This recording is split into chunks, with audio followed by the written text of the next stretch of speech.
we would like to honor you for your service for making things better for 16 years.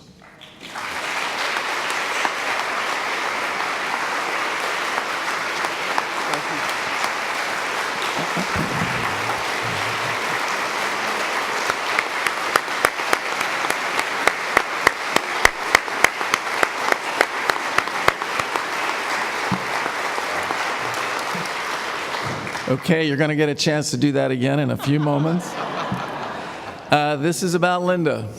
This is about Linda, and I am here as an official representative of the Arlington County Board and the Arlington government. It just so happens I'm also really excited to be that person representing the board today. This is an official proclamation from the Arlington County Board entitled Reverend Dr. Linda Olson Peebles. And I want to see you while we're doing this. Let's see. Whereas Reverend Dr. Linda Olson Peebles is completing her tenure as Minister of Faith in Action at the Unitarian Universalist Church of Arlington after 16 years. And whereas during her ministry, Reverend Peebles has been an outstanding community leader as well as national leader of her denomination. And whereas Reverend Peebles was a founder of Virginians Organized for Interfaith Community Engagement, which Governor Terry McAuliffe honored with the 2016 Governor's Volunteerism and Community Action Award as a, quote, outstanding example of collaboration and unity, noting its mobilization of 50 faith communities in common purpose for civic action. Whereas Reverend Peebles has been a dedicated advocate of equal rights for the LGBTQ community, performing the first official same-sex wedding in Arlington County within minutes of the announcement of its legality in Virginia.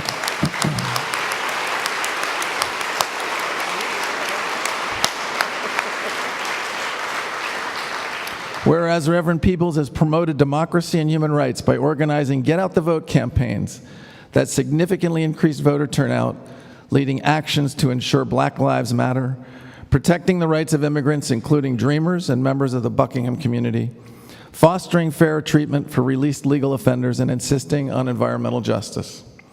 And whereas Reverend Peebles' leadership has had an effect far beyond our community through her tenure as president of the Unitarian Universalist Ministers Association and her service on the National Board of Trustees of the Unitarian Universalist Association, earning her the highest respect in our county, commonwealth, and beyond. Now, therefore, I, Jay Fassett, Chair of the Arlington County Board, with great appreciation and respect, commend Reverend Dr. Linda Olson Peebles for her dedication to the Unitarian Universalist Church of Arlington's values of commitment, compassion, trust, diversity, and gratitude that has distinguished her service and made an outstanding difference in bettering our community. It gets better.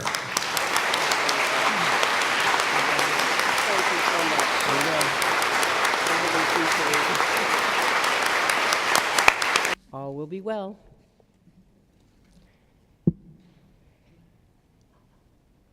This June, the theme in our Soul Matters work is joy. As we've already spoken, these times are very difficult, and there's a lot that's terrorizing us, or angering us, or breaking our hearts. And it can be very hard, I think, to talk about joy, and yet we need to learn how to do that for our own health and survival. Find ways to touch joy, to open our hearts to joy, and to know that indeed all will be well. Jim and Ashley sang those words that were written so long ago by Julian of Norwich. She was a case in point.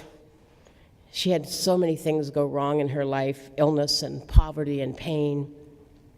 And yet she discovered a faithful practice of prayer and meditation, which opened her to find joy and peace, and opened her to inspiring glimpses of what the Buddhists might call enlightenment.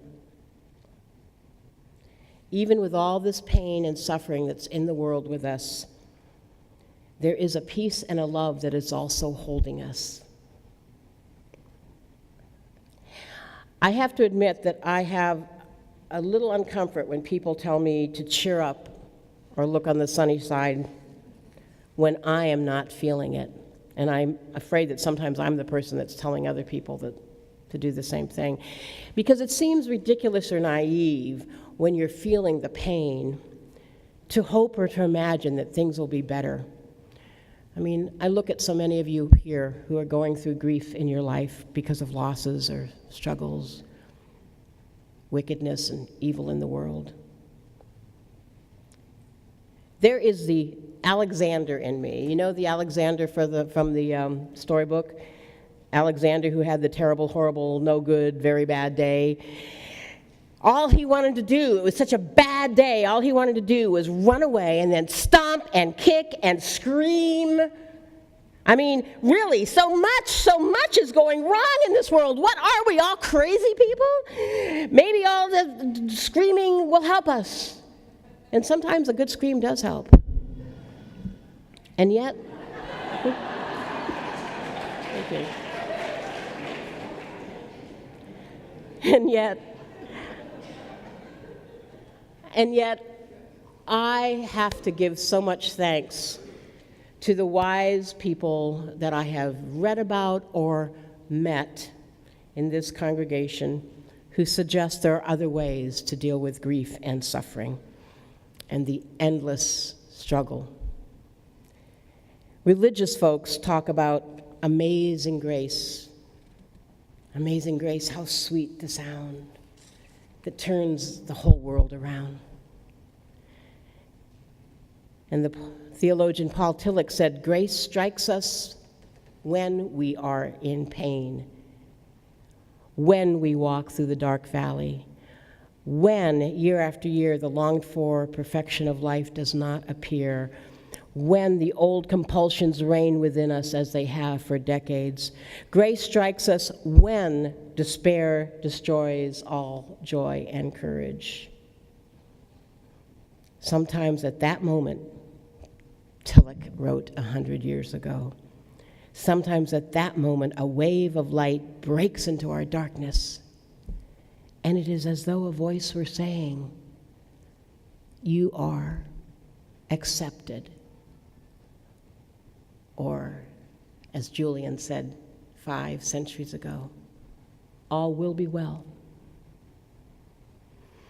So maybe that's the kind of insight that can lead to a joy which doesn't seem sugary or superficial or locked in a denial of the truth.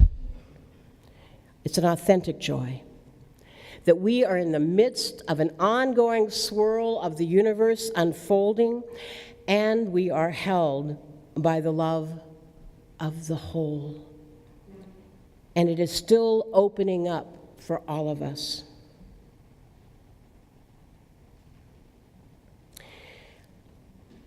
So tough times all around us. We wonder what is going on. It seems like there's high anxiety everywhere. And for those of you who don't follow the Unitarian Universalist news circle, our faith is going through tough times right now. For decades, we have worked for civil rights for all people, especially trying to understand the ways racism has affected all people. And this spring, there was some honest talk that arose challenging the Unitarian Universalist Association for practicing white supremacy in the ways that it selects its highest leaders. In the midst of all of this, the UUA president and 2 of his senior staff, and then the executive director of the Unitarian Universalist Ministers Association, have all resigned. They had made the decision to make way for the conversation to move forward, wondering if they were a block to it, actually, even though they had worked so hard for racial justice. And so many hearts have been broken. Last week, the moderator, the highest elected official of the UUA, died suddenly after a brief illness, and that broke more hearts. So in the middle of all this grieving among my kindred Unitarian Universalists who care about our faith, I have been so grateful for those wise leaders who have been encouraging us not to get angry, not to get despairing, not to run away, but encouraging us to have faith in ourselves and what is opening up. A friend of mine, Christopher Walton, is the editor of the UU World publication, and he wrote some words I find very helpful. He said, "We are in a time of disruption, not just in our denominational life, but in our national and global life as well. While disruption can feel like an intrusion, a break, a betrayal, in other ways, that disruption can feel like a breakthrough, an innovation, a new way. People experience the same disruption in remarkably different ways." So, what can communities do when things are so painful and people have such different feelings about it all? Many folks that I respect are quoting the words of an African-American womanist theologian, Mickey Scott B. Jones. She wrote, "Holy Disruption and Self-Care in Community." She says she wants to live in the spirit of Ella Baker. And those of you who don't know Ella Baker may know her song, "We who believe in freedom cannot rest. We who believe in freedom cannot rest until it comes." And so in the spirit of Baker, Jones wrote these words that are now circulating among different communities in our world. "When we face hard times together, we will create brave space, because there is no such thing as safe space. We exist in the real world. We all carry scars, and we all have caused wounds in this space. We seek to turn down the volume, and we amplify voices that fight to be heard elsewhere. We will each be called and call one another to more truth and love. We will not be perfect, and this space will not be perfect. It will not always be what we wish it to be, but it will be our brave space." That is religious community. Staying faithful and loving and open as new possibilities and new insights struggle to be revealed. So stop holding on to the past just to stay safe, she says. Instead, reach out to one another to be brave together in the face of disruptions. Fly your rainbow flag. Because ultimately, religious people aren't safe, they're faithful. And they need to be brave enough to find new paths. Let's trust the dawning future more. Trust the dawning future. That's a line that comes to us from an old hymn written by a young minister, Marion Franklin Ham, in 1933. Anybody remember what was going on in 1933? Or you read about it in books because you're too young to remember. He wrote this thinking about a hymnal that the Unitarians and the Universalists, who were two different denominations at the time, were trying to create together, a new hymnal for a new era. And he wrote the song to celebrate the growing relationship between the two denominations. Now, the first line of his lyric, and it's how it's listed in our hymn book, is "At tranquil streams flow together," as tranquil streams. But actually, the truth is, they were not tranquil streams. They were turbulent currents, and it was not an easy coming together. In fact, it took 30 years of working and talking about it. But finally, after it was done, they came together because they were looking to the future. And as the final votes were cast for consolidation to create the Unitarian Universalist Association in 1961, they sang his hymn. As tranquil streams that meet and merge and flow as one to seek the sea, our kindred hearts and minds unite to build a church that shall be free. Now listen to this line. A freedom that reveres the past, but trusts the dawning future more, and bids the soul in search of truth adventure boldly and explore.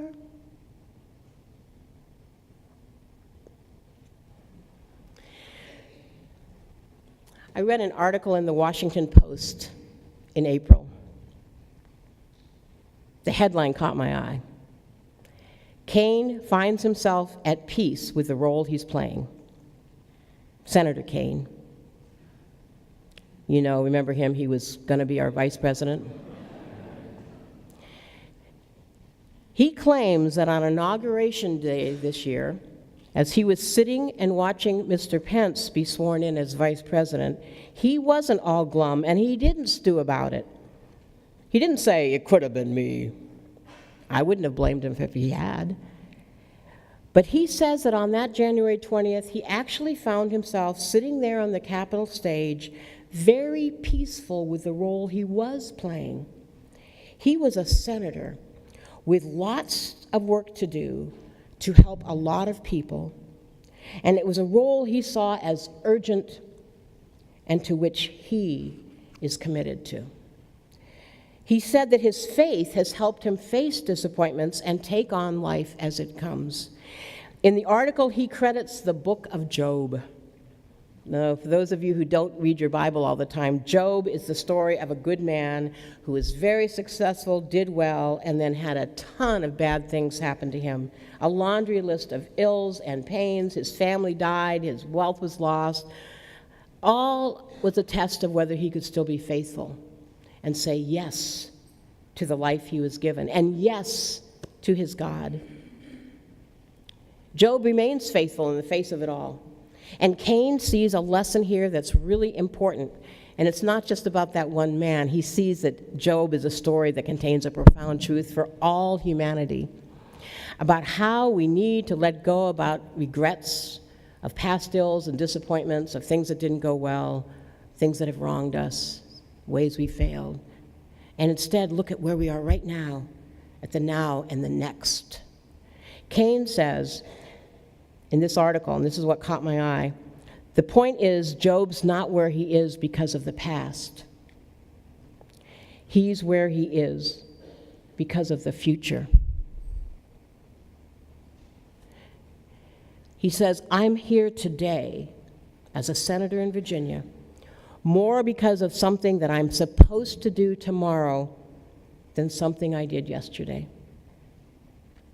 And he says, I think in this moment of time, what I'm supposed to do tomorrow is assuming a lot of existential importance.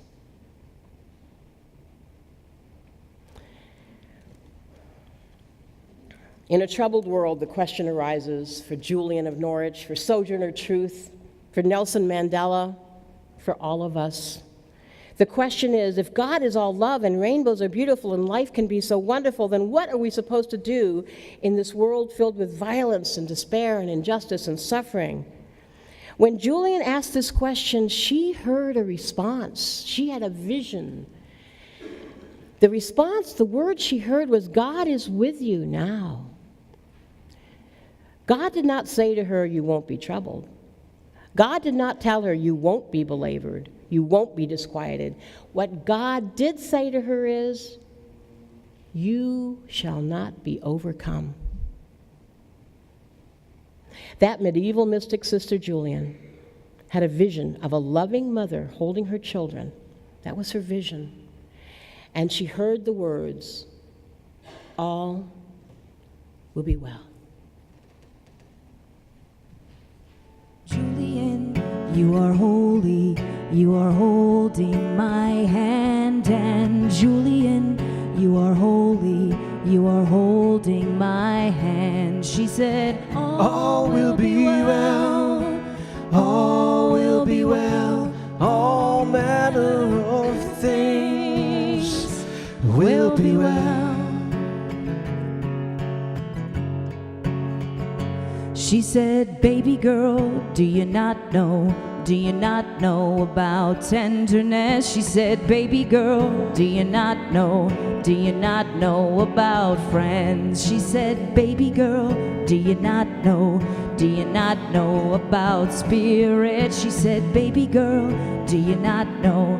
It's love that never ends. And so all will be well. All will be well. All manner of things will be well. All will be well. All will be well. All manner of things will be well. Thank you.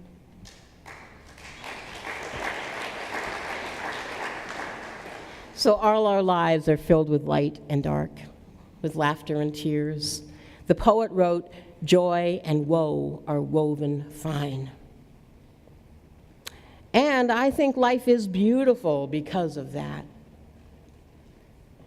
It's beautiful. Today we get to go to a wedding reception to celebrate Sarah and Paul in a new marriage. That's beautiful. And we have a lovely choir and handbell concert this afternoon to hear beautiful music. And the Pride Festival is going on, and it's beautiful. And we have in our midst babies, which bring us such hope, even as we mourn the illness and loss of people we love. This texture of joy and sorrow weaving through our lives is what makes life more precious and more beautiful. And we need to remember that we can gain peace from holding on to one another.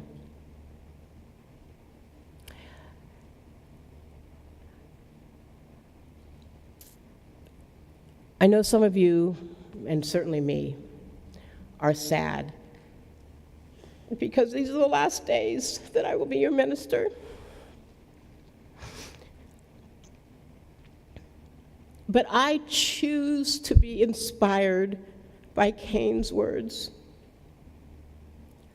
I am not here to just simply talk about the past, because there is so much wonderful that is unfolding for us all.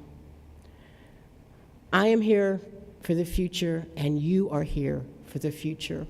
And that's what I want to tell you today.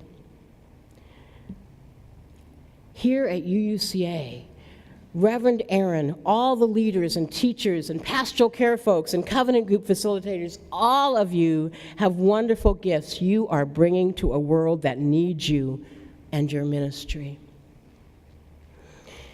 And I am heading into Fairfax County to find out at the Unitarian Church of Accotink how UUism comes alive in their community. And our Unitarian Universalist Association, for all of its troubles and struggles, at our General Assembly in just 10 days, will have so much opening up. They're going to be electing the first woman president of the UUA ever. All the candidates are women.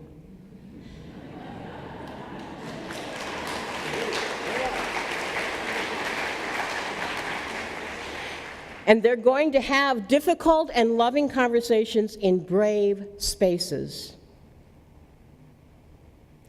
We are here for the future. We are called to the future. You know that hymn, the old hymn that was written about the UUA merger, consolidation? It wasn't a merger, it was a consolidation. It ends this way. Prophetic church, the future waits your liberating ministry. Go forward in the power of love. Proclaim the truth that makes us free. So listen to that. Hear it. This old world is filled with pain and sorrow. And the miracle and the joy is that we are here in wondrous love. We are here for one another. We are here to create brave space and be here for each other. We are here for the dawning future. We are here for a future that awaits our liberating ministry. Trust that. Trust that dawning future and who we are.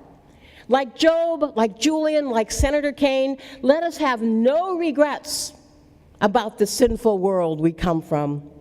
Let us look up and out, and let us give thanks, and let us each take on the role in which we find ourselves, whatever it is and wherever that path may lead us. Let us say yes to what is coming next, and trust the future, and trust that all will be well. Let us say yes. Say yes. Yes. Say yes. Yes. Say yes. Yes. So be it.